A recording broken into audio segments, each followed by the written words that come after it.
Добро вечер. Ова е уште едно издание на Лица и како што е редот изгледа во Лица во оваа сезона, повторно спроти мене ќе имам една дама. И додека трае светското првенство во фудбал и додека сите зборуваме за најважната споредна работа на светот, решив и јас во Лица да зборувам на истата тема, но за животната приказна на една дама, која што веројатно досега е еден од најуспешните, а всушност и најуспешната жена фудбалер што Македонија воопшто ја имало. Некогаш во репрезентацијата, сега со кратка пауза ќе слушнеме зошто. Но затоа игра во веројатно најпрестижниот фудбалски клуб во Европа, Барселона. Наташа Андонова вечерва со нас. Добро вечер. Добро вечер. Добре дојде. Добро ве најдов. На краток одмор во Скопје. Да. Потоа одиме за Барселона и одиме на припреми за Америка. така, ни повеќе ни помалку. Да. Кога велам мала ви Европа, па на подготовки во Баш Америка. така. Да. Ќе зборуваме за сите твои животни предизвици и за твојата кариера вечерва во Лица. Со задоволство. Повели. Фала. Благодарам.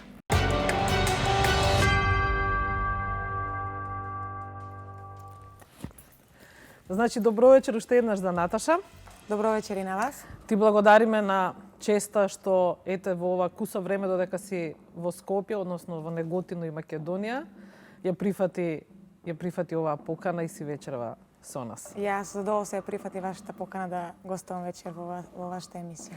Се надевам дека колку што си интересна еве за мене со својата приказна, толку си интересна и за колегите што се спортски новинари, иако претпоставувам нивните прашања се повеќе врзани за спортот, за спортските клубови, а малку помалку за тоа која е Наташа всушност. Да, баш така. Вечерва ќе откриеме колку толку. И на самиот почеток ќе кажам, лично ја познавам Наташа многу пред да стане играч на Барселона. Значи ја познавам од времето на незините буквално почетоци, први чекори, први шутеви во фудбалот. Од какво семејство потекнува Наташа и која е приказната за родното Неготино? Па јас потекнувам од спортско семејство каде што мојот татко беше фудбалер, моите дедовци, моите вујковци, значи целото мое семејство се спортисти, беа фудбалери и така се вроди желбата за фудбал и татко ми кога беше помлад и кога играше фудбал, јас бев со него по зелените терени, кога имаше тренинг бев нон-стоп со него и така се вроди желбата за фудбал, каде што неговите пријатели, тогаш бев мала јас, го препознаа тој мој талент, вроден талент и му рекоа на татко ми немој да ја оставаш тука, она не треба да остане во Македонија, треба да оди напред, да оди надвор. Тука веднаш ќе ја споменеме и твојата сестра. Така за да биде приказната поинтересна, двете сестри и двете по фудбалот и двете фудбалерки, и двете тренираа фудбал. Сега таа сиче се откажа нели од пред една година. Да. Не игра повеќе, но како изгледаше тоа ете во пакет двете да бидете влюбени во фудбалот? Па да, како што кажа, двете играме фудбал, сестра ми е во Германија, таму играше фудбал, но за жал се повреди. Правеше операција на колено, тој ги повреди лигаментите и тоа е некако Да, тоа е некако крајот и зошто не сакаше повеќе да игра, да продолжи да игра фудбал. Но за мене беше многу полесно кога знаев дека и сестра ми ќе доаѓа со мене во Германија, затоа што ние отидовме на многу мала возраст, кога јас имав 16 години, а сестра ми имаше 17 години. Отидовме во Германија, можам да кажам дека бевме деца, се уште деца. И за моите родители исто така беше многу тешко да го направат тој чекор, но тие никогаш не спречуваа во нашите... Ке дојдеме и до Германија, но пред да дојдеме до Германија, уште да седиме во Неготино и во Македонија, ако не е проблем. Како изгледаше за девојче од мал град, кој што сака да игра фудбал и кој веројатно решила куклите да ги замени со фудбалска топка? Како средината го прифати тоа? Па, искрено да ви кажам, во Неготино е мал град и ме прифана многу добро, заради тоа што кога бев уште мала, знам се сеќавам, имаше турнири во мал фудбал во спортската сала во Неготино и јас секогаш на полувреме играв со машките и луѓето едноставно беа фасцинирани како јас, каков талент поседувам и што се умеам со топката.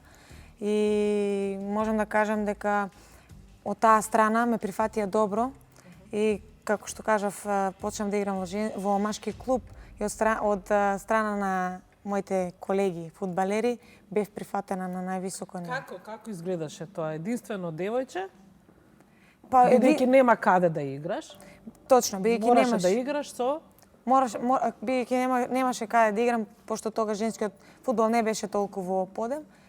Јас играв со машките и едноставно првиот тренер што тогаш ми беше Зоран Недев, кој сега е починат на жал. И тогаш тој ми ги кажа почетоците на фудбалот, но можам да кажам дека ме прифатија доста добро. Немав никакви предрасуди од страна на машките никогаш.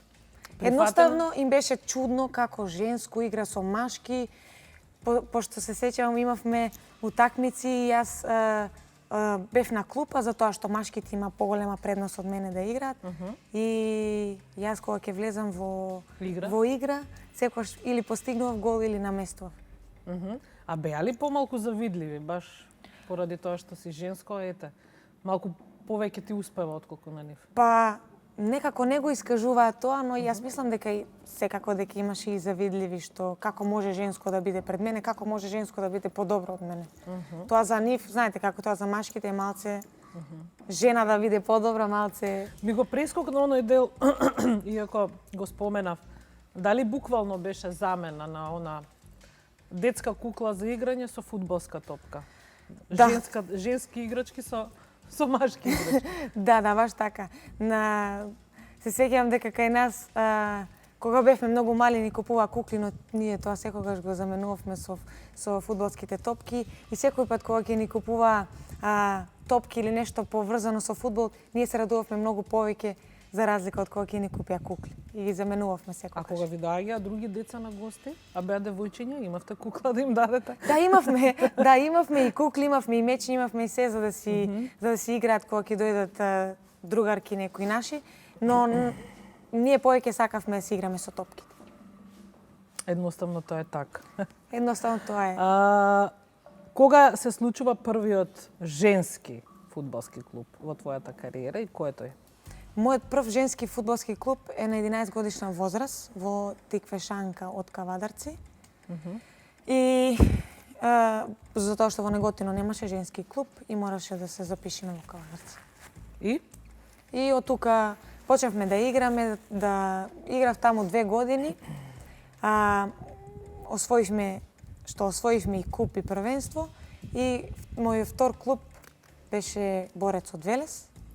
Таму исто игравме 1 година, освоивме купот и првенството. Се пресели во Велес? Не. Патуваше? Живеев во Неготино и патувавме за Велес кога имавме утакмици, но трениравме во Неготино. За цело време до тебе е твојата сестра, ако не се лажам. Баш така. Постоеше ли некаков ривалитет, која е подобрата да ја теши помалку добрата и обратно, или бевте на тие почетоци некаде на исто рамниште? Па на почетокот бевме негде на исто рамниште, но потоа мојот талент беше поизразен од нејзиниот, но секогаш луѓето не прашуваа кој е подобро од вас. И јас секогаш им одговорав: дојдете па видите, не можам јас да ви кажам, јас сум подобро од сестра ми, тоа не можам да го кажам. Постоеше ли некогаш совет од сестра ти кој што ти беше во насока на тоа да не се откажуваш и да бидеш уште подобра во тоа што го работиш? Таква ли ви беше релацијата? Спортска, да кажем. Да, нашата спортска релација е како ние сме многу блиски и нејзините совети сега и порано кога бевме мали, затоа што она е 1 година повозрасна од мене и нормално ги слушам нејзините совети и секогаш добро ми дојдоа. Во Македонија играш активно фудбал колку години? Во Македонија играм активно После Борец Велес, потоа? После Борец Велес, право во Германија. Така. Да. Значи после Неготино и после Велес, тоа се колку години вкупно? Па тоа се вкупно 5 години. После 5 години? После 5 години во Германија. Како Кога во почнува? Македонија беше препознаен твојот талент во тие 5 години? Имаш ли чувство дека доволно знаеа да проценат твојата вредност, тренерите, не знам, селекторите, клубовите? Можам да кажам дека еден од најзаслужните лица за тоа што јас сум денес и за тоа што го имам постигнато во животот е Добре Димовски, него не можам да не го спомнам. Тој е најзаслужен за тоа што јас кога имав 11 години и немав право да играм за ни една репрезентација, ни до 17, ни до 19, тој беше човекот кој што секогаш ме зимаше на припреми, секогаш да бидам блиску со девојчињата, да тренирам и многу сум му благодарна за тоа. Тоа веројатно многу ти значеше и те направи и посилна и поподготвена за понатаму. Тоа ми значеше премногу, премногу. И некако тоа ми беше некоја одскочна даска за да луѓето ме видат, за тоа што кога го играш на ниво на репрезентацијата е многу полесно да те видат во странство. А јас тоа благодарение на нашата репрезентација и благодарение на селекторот Добре Димовски го направив тука во Македонија. Чувството да играш за репрезентација го имаше на која возраст? Мојата прва, да кажам, официјална утакмица беше на 13 годишна возраст, каде што играв до 19 години. Игравме во Турција и таму го постигнав мојот прв гол. Значи на 13 годишна возраст. А играв до 19, значи разликата е огромна. Огромна, да.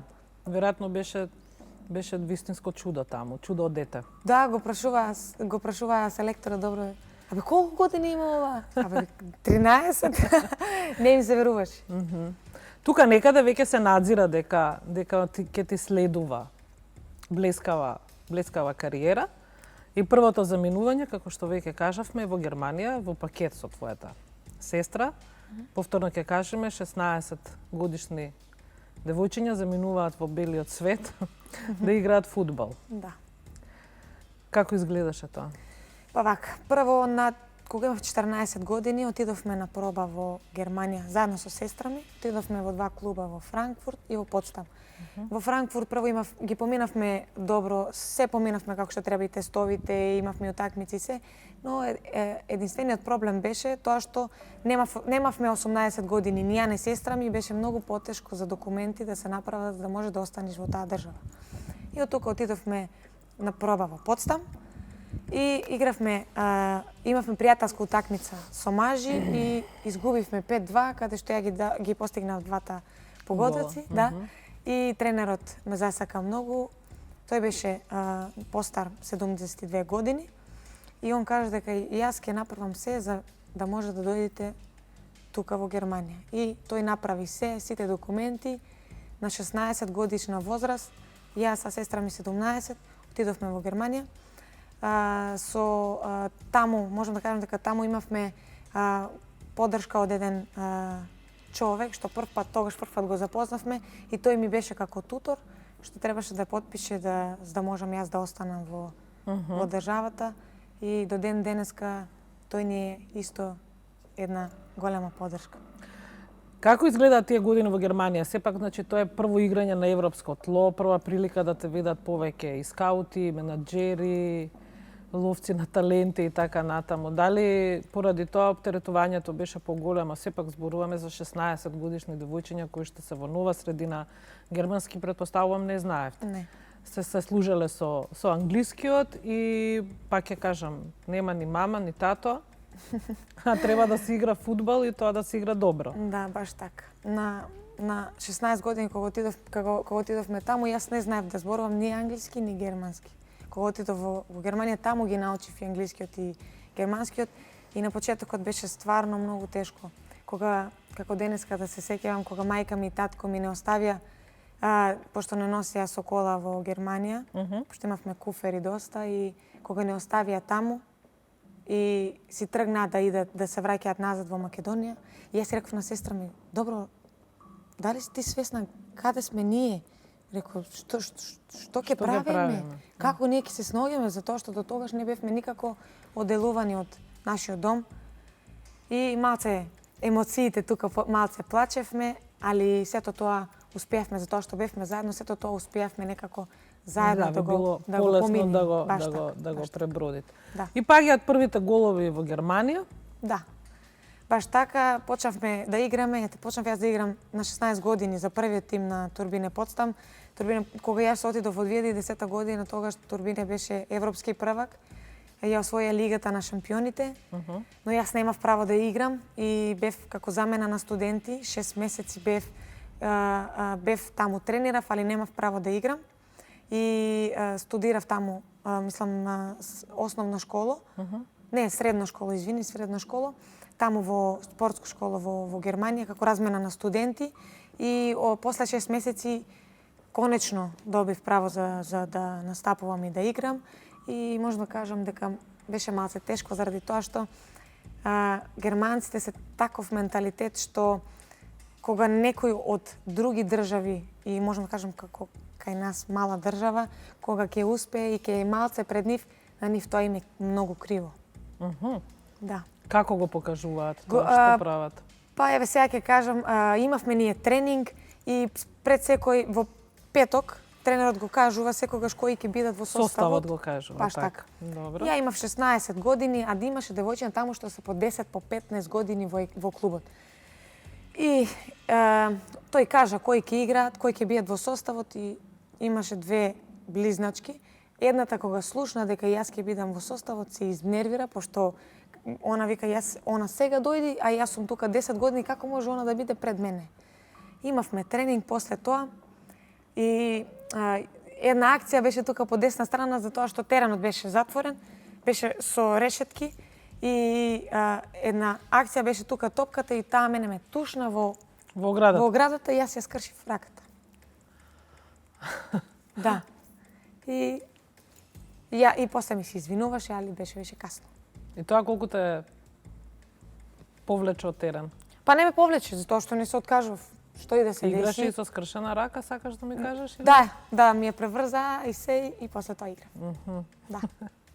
Добро, тоа се такви чудни борби, ке спортистите знае да ги има, особено во клупските спортови, знае да се случи.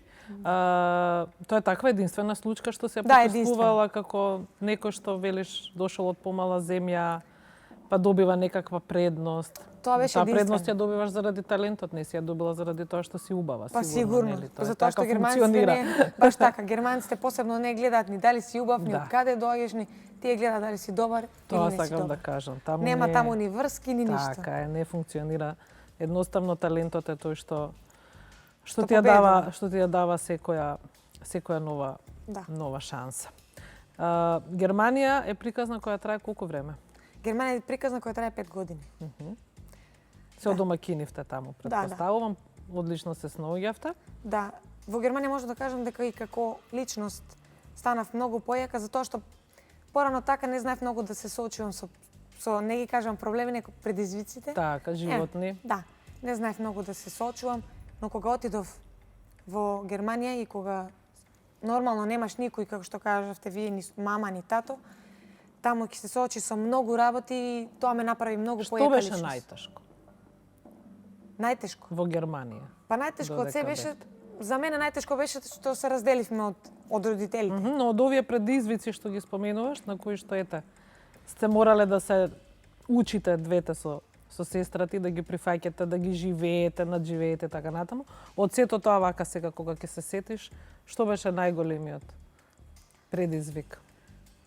И сега што не знам стварно. Многу работа. Сами се грижевте за домаќинството што го имавте? Баш така, сами се грижиш. Значи веројатно да пуштите машина за перење. Да пуштиш машина, да јадиш, да си сготвиш некогаш. Да станиш наутро. Алармот те буди нормално. Сето тоа се сам. Тоа се сетија. Да. Предизвици од кои што веројатно не би било толку тешко, штом не можеш да издвоиш што било најтешко. Затоа што бевме заедно, затоа може полесно ни тоа е тоа што полесно ви било. После Германија е Шведска. Да, баш така. На север? Да, Шведска. Уште поинтересен менталитет и народ. Сега не знам фудбалот таму, особено женскиот, каков е? Па јас бев во актуелниот првак во Розенгард и менталитетот, можам да кажам дека во Шведска многу ми се допадна и менталитетот на луѓето и тоа колку се гостопримливи, значи стварно сум изненадена од Шведска. Таму ми беше, можам да кажам дека тоа ми беше еден од најубавите периоди во мојата кариера. Колку траеше Шведска? Година и пол. Кратко. Да. Година и пол во Шведска, таму ја освоивме лигата, исто така купот после 18 години го освоивме. Еден многу добар период од мојата кариера. И сега е тоа толку се добро што се случува големиот Пари Сен-Жермен. Значи 5 години Германија, година и пол во Шведска, фала Богу. Поради тоа што си во клубот што ги освојува сите титули во Шведска, е добар начин да те забележат уште поголемите клубови и поголемите играчи. Да, баш така. Значи, последната утакмица кога игравме за шведското првенство, на утакмицата беше менаџер од Германија. И после утакмица јас влегов во соблекувална и дојде една од моите колешки и ми вика: "Ај можеш да излезеш малце надвор?" И излегов јас и се запознав. Мислам, јас го знаев од порано, но никогаш не сме стапиле во контакт. Хенер се вика менаџерот од Германија, стапивме во контакт и тој тогаш ми кажа: "Ако имаш било каков проблем или било што да ти треба нешто, јас сум тука секогаш." И так стапивме во контакт и тој ми го најди клубот од Париз и од Шведска заминав право во Париз. Колку траја преговорите со Пари Сен-Жермен? Брзо одлуката донесе? Да, многу брзо. Мислам дека преговорите траја 3 недели, ништо повеќе. Тоа е малку за. Да, малку. За вака голем клуб и играч кој допрва се докажува. Има потреба да те видат претходно? Тие ме знаеа, пошто јас во Шведска имав многу добри настапи. Баш така, многу добри настапи. На 12 утакмици постигнав 13 голови за само 6 месеци. И тие ме знаеа уште и од турбини од Потсдам. Така да не требаше да идам на никаква проба, само на директен потпис. Трема, страв? Да, секогаш пред потпис, пред одење во друг клуб, тремата е огромна. Мислам, сега не одиш во било кој, сега одиш Баш во така. навистина голем клуб. И? Па размислував како ќе биде, но ја имам таа среќа кога одам во нов клуб, фудбалерките ме прифаќаат многу брзо и многу добро. Немаш проблем со комуникација? Не, Па вака насмејано лице веројатно. Немам. Ретко кој може да одоле и да не го прифати на прва. Париз ќе го паметиш по? Париз ќе го паметам по тоа што го игравме финалито на Лигата на шампионите и во Кардиф, во Велс. Тоа беше едно од највозбудливите чувства. Што се случи? Беше полн стадионот. Стадионот беше. Освен тоа. Стадионот беше полн и бевме многу блиску да ги победиме Лион. Изгубивме на пенали. Лион уште е мак. Лион уште е мака, да. Да, актуелен европски првак. Так. Тој надпревар ќе ти остане во вечно сеќавање. Баш така. И на Лион нема да им заборавиш. И сега вака ќе протрчаме низ Париз за да стигнеме до тоа што според мене во моментот може да го сметам за круна на твојата кариера, дај Боже да завршиш и во Лион. Но сега ако е Барселона, нели, прво институција сама по себе, нели, светски познат клуб и така натаму. Фала Богу, има гранки во сите можни спортови, а така има и во женскиот фудбал. Да. И Наташа Андонова стана дел на женскиот фудбалски клуб Барселона. И сега вака да се вратиме на моментот кога веројатно некој ти дига телефон или ти пишува мејл или ти пише на Вибер, не е ни важно, и ти кажува: Наташа, Барселона е заинтересирана за тебе. Да. И што може да ти се случи во моментот? Значи вака, имав тренинг во Париз и после тренинг си одам на пат на кај дома и ми звони телефон, ми се јавува менаџерот од Германија и ми кажува: Наташа, имам нешто да ти кажам, нешто многу битно. Прво ми напиша порака. И јас му напишав: кога ќе се ослободам, ќе ти се јавам. Стигнав дома, му се јавив и тој ми кажа тогаш: имам понуда од Барселона, тие те сакаат и сакаат да потпишат со тебе 2 години. И јас кога слушнав Барселона, Нозе, раце, све. Све се пресече. Да, све се пресече и му кажав одма на менаџерот: не сакам ни да размислувам многу, ќе ја прифатиме понудата. Тоа значи дека веќе беше при крај со Пари Сен-Жермен или Порано го напушти. Порано го напуштив, порано. Месец дена порано одлучивме со мојот агент дека ќе го Прекинеш. Да, ќе го прекинам и дека ќе преминам во друг клуб и тоа се деси. На кого прво му се јави?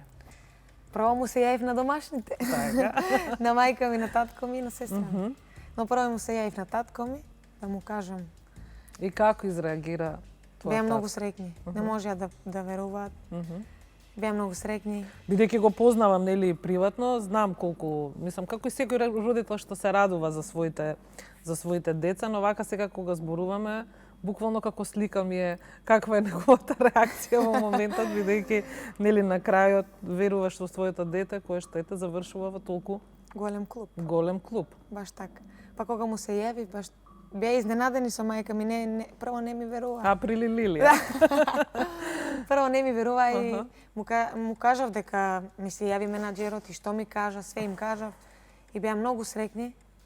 И татко ми кажа не треба да размислуваш, прифати ја понудата. Каква и да е. Каква и да е. Сега си со Барселона на договор На 2 години. На 2 годишен договор. Да. Тој завршува кога? Завршува следното лето. Следното лето. Значи Да. сега сме една година дел од колективот. Да. И слетува Наташа во Барселона. Слетувам во Барселона и ме пречекува спортскиот директор на Барселона. Од тука заедно отидовме тој ми ја покажа малце Барселона, ми покажа каде е Камп Ноу, ми го покажа мини стади кај што не играме женските. Од тука заминавме на тренинг центарот на Барселона, ми го покажа секој терен што е на тренинг центарот на Барселона. Таму беа девојчињата уште тренира, но не смеевме да идеме таму затоа што не смеа да ме видат порано. Зошто? Па во тајност. Чува, тие што потпишавме, пошто потпишавме 5, во тајност бевме, да не видат порано, него после да биде како бомба. Аха. За да не знам. Пошто Пиаровски. знаете како кога Стратешки смислено, да, добро. Пошто кога ќе те видат порано, тоа веќе Те фати ли малку трема во тие моменти? Многу. Да се прашаш, чекај сега, каде дојдов, ќе се снајдам, нема да се снајдам. Да, јас не можев да поверувам каков е тренинг кампот на Барселона. Тоа беше вау. Каде сум јас? Различен, да речеме, од овој на Парис Сен-Жермен? Да, многу поразличен од овој на Парис Сен-Жермен. Што е тоа што е толку воу? Мислам, таму се е воу за нас, Да. но еве, за тебе бидејќи ете си имала прилика да видиш и нешто друго. Па во споредба со другите, што е толку? Да, па секаде кај што бев сите клубови се професионални и се воу, али Барселона е нешто врв.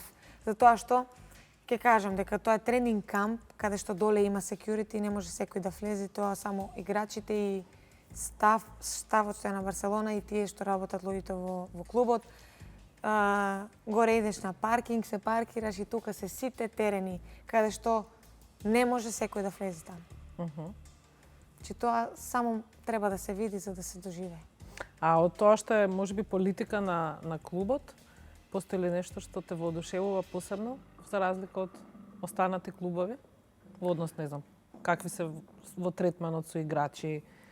Па да ви кажам искрено, мене ме воодушеви многу тоа што машките и женските сакат да бидеме заедно. Еве, Машкиот клуб? Да, машкиот клуб и женскиот клуб сака да дојдеме до комуникација. Секогаш кога има некои настани, дел од машките фудбалери, дел од женските фудбалери сме заедно. Исто така имавме групна слика заедно пред да почне првенството. Тоа не се дешава во сите клубови. И нормално да имаш да си на слика заедно со најголемите фудбалски имиња, Меси, Суарес, Иниеста, Кутиньо, Пике, Ракетич и многу други, тоа е неверојатно. И имаше ли момент кога си помисли, Наташа, каде си? Па јас на сликата бев помеѓу Ракетич, пошто тој е Хрват, и Пике. И Ракетич ме огледа през името, Андонова. Одакле си ти? Јас викам од Македонија. Ау, па нисам знао. И така почнавме да разговараме и Пике ни кажа, зошто вие зборувате тука хрватски? Тука треба да зборувате каталонски. Така. Да. беше малку интересно. Так. Таму живееш сама, предпоставувам. Да, живеам сама во стан. Станот ми е 2 минути со кола од тренинг кампот. Напорно е? Или веќе рутина? Навикната сум, тоа ми е секојдневие и така да ништо не ми е напорно што се однесува на фудбал. Ке го паметиш ли за секогаш првиот миг кога стапна на терен во дресот на Барселона? Секој пат ќе го памтам. Кој надпревар беше? Тоа беше првиот надпревар каде што бевме на припреми. Против кого? Екипа од Джирона беше. Втора или трета лига. И таму го постигнав мојот прв гол. Еврогол можам да кажам. Така? Да. Нема шега. Нема шега, да. А од овие официјалните првиот ти беше со? А првиот гол ми беше со, мислам дека беше со Бетис, ама не се сеќавам. Али голот што ќе го паметам е против Валенсија, каде што го постигнав од корнер. Постои ли таму за време на првенството некои играчи да бидат повеќе бодрени, поддржувани од тоа што е управа и така натаму ако се добри, нели? Или тоа е заборавена категорија, сите за цело време сте со ист третман? Тоа е заборавена категорија заради тоа што тоа е професионализам и таму нема мене ме бодрат повеќе, а вас не ме бодрат повеќе. Нема, тука сите сме исти и сите сме за една цел таму. Сите сме за да го освоиме првенството, купот, па потоа ако можеме и Лигата на шампионите. Какво е твоето чувство за тоа колку овде, во Македонија, знаат која е Наташа Андонова, каде играла, каде игра сега? Па можам да кажам дека порано луѓето не беа толку упатени каде сум и што сум, но сега, овие последните неколку години, сум многу задоволна од таа страна. Од третманот? Од третманот, како луѓето ме третираат и како сум прифатена и колку луѓето ме знаат, фасцинантно. Одлично, тоа е веројатно заради тоа што си Наташа Андонова и во моментот играш таму каде што играш. Но оноа што е женски фудбал во Македонија не е на некој завидно ниво во однос на тоа како е третиран и или колку луѓето знаат воопшто за истиот. Па во Македонија женскиот фудбал е на многу ниско ниво и можам да кажам сега исто и за репрезентацијата. Ја ставија во мирување 2 години и немавме никакво надпреварување. Тоа беше еден хендикеп за нас, затоа што сепак да играш за репрезентација, тоа е една добра работа, како што сите играат. И имавме мал, проблем околу таа работа. Јас и мојата колешка Гентјана Рочи, која што игра во Финска. Вие бевте најдобрите најдобрите. Во генерацијата, да кажам. Да. И отидовме на разговор во Фудбалската федерација да разговараме со председателот и разговаравме таму. Тие те сослушуваат и ти кажуваат дека си во право, но не превземаат ништо. И не превземаа ништо. И јас и мојата колешка Гентјана се договоривме дека веќе нема да доаѓаме да играме за репрезентацијата. Тоа вака на прва звучи малку непријатно, ако знаеме дека си најдобрата меѓу женските фудбалерки што Македонија воопшто до сега ја имала, а не играш за репрезентацијата. Па и сега и во Барселона ме прашуваат цело време зошто не играме, што е причината, поради што немаме репрезентација, но јас не сакам многу да зборувам на таа тема, само им кажав дека сега е ставена во мирување и за неколку години се надевам дека повторно ќе ја вратат, но се надевам и моја цел е репрезентацијата да оди во понагорна линија за да барем да можеме да се квалификуваме на европско првенство. Да се надеваме, веројатно и овој потек што велиш на мирување од 2 години ќе вроди со некаков резултат. Но еве деновиве си тука, постојат некакви школи за летни школи, нели, за женски фудбал, па фала Богу, почесен гостин си. Поканета си секогаш да кажеш таму добар збор и да ги потикнеш помладите од тебе кои сакаат да се занимаваат со фудбал, тој да го прават. Сега ова што кажуваме до сега не е најсјајно и да кажеме некому тренирајте женски фудбал слободно. Има перспектива затоа што до сега се покажа дека нема, но што е тука е. Постоја ли известни пречки или да ги наречам сопки во твојата кариера до сега? Па, сопки нормално дека има заради тоа што професионалниот живот и еден професионален спортист за да постигне некој голем успех мора да има сопки за да ги преброди тие и да биде уште посилен. И да биде уште посилен. Нормално дека и јас ги имав, но не беа тие нешто големи и знаев да се справувам со нив. За среќа. Има некоја таква што ќе ја паметиш за секогаш? Класична сопка. Па класична сопка не се сеќавам баш на некоја посебна. Значи биле мали и лесни за прескокнување. Сакам да ја споменам тука и твојата мајка. Ние ќе ја видиме и низ фотографии за време на овој разговор. Исклучително личиш, барем ти на неа. Сестра ти малце помалце. Таа веројатно е исто, како и најголемиот дел од мајки во семејствата столбот, кое што, предпоставам, цело време ве поддржува, ве бодри и така натаму. И да прашам, фудбалската терминологија веројатно ја познава совршено. Мајка ми познава се. Така? Се. Значи, кога бевме мали, сега морам да кажам, кога бевме мали, мајка ми не сакаше толку да играме фудбал, затоа што бевме девојчиња и некако не сакаше да го прифати тоа да играме фудбал, заради тоа што кај нас, каде што живееме ни, позади нашата куќа имаше и до ден денеска има фудбалско игралиште и ние бевме нон-стоп таму. Да. Тоа може би било пресудно. Можно.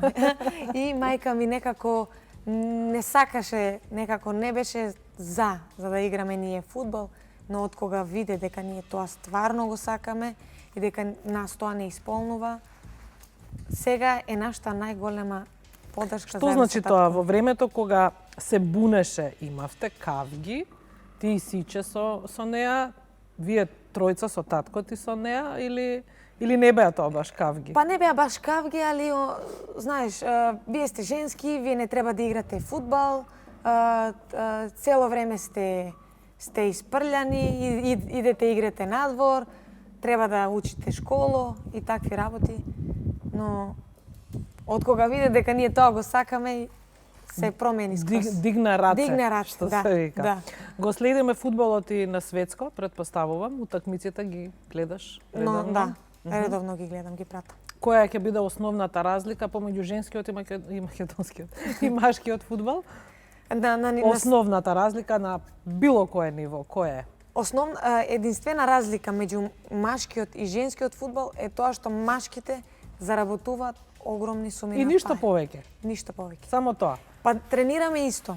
Значи, тие тренираат 2 сата, тренираме и ние 2 сата. Тие играат 90 минути, играме и ние 90 минути. Тие имаат припреми, ние имам припреми. Значи, се е исто. Единствената разлика е во огромната сума. Разлика во заработувачката. Да. Па зошто не направите некое големо движење да се борите против тоа? За разлика од порано, сега е многу променето и во односи на финансиите, во однос на тоа светско ниво, на тоа европско ниво. И се надевам дека за неколку години доста тоа ќе се смени. Баш така. А што се однесува до парите кои доаѓаат од маркетингот, предпоставам и тука се огромни разликите помеѓу женскиот и машкиот фудбал. Па може да се каже да. И тука се огромни, но се зависи од тоа кој ти е менаџер и како тој ќе се избори за тоа колку и како и што. Така. Наташка, каде се гледаш себе си многу брзо? Па не знам, моментално сум во Барселона и не планирам да не би ја сменила. Не би ја сменила. Да, затоа што Шпанија како земја ми се допаѓа премногу, топло е, луѓето се имаат сличен менталитет како нашиот, така да сега за сега не размислувам на тоа. Но на Лион не би му простила. На Лион не би му простила. Не. Добро, Наташа, типување кој ќе биде светски првак за крај? Во машкиот овој фудбал, нели? Светски првак. Сега што е актуелен. Типуваш на? Ајде да кажеме, Бразил можно е да биде светски првак, но како го одигра ова првото коло, сите фаворити, не сум баш фасцинирана од тоа што покажа, но фудбалот е игра и тоа не значи дека ако првата утакмица не е како што треба дека наредните ќе бидат. Добро, значи Бразил, тоа да го забележиме како момент, Да. ќе разговараме. Да, да. Ако не си замината до тогаш во Америка. Кажавме на почетокот, уште малку во Македонија, па се враќаш во Барселона на подготовки во Америка. Ти посакувам многу успех. Се надевам дека следна прилика повторно ќе имаме за што да разговараме. А може да дојдеме и во Барселона да снимаме, зошто да не. Ви благодарам. Со Наташа. Ви благодарам многу и поканете сте кога сакате да дојдете Така. еден ден со мене и да гледате утакмици, и да ги Така е. гледаме и машките и се. И да ги гледаме и машките. Да, да. Ти благодарам уште еднаш и многу поздрав, Номче. Ви благодарам. А вам, почитувани, ви благодариме на вниманието и се гледаме повторно за 7 дена. До тогаш, довидување.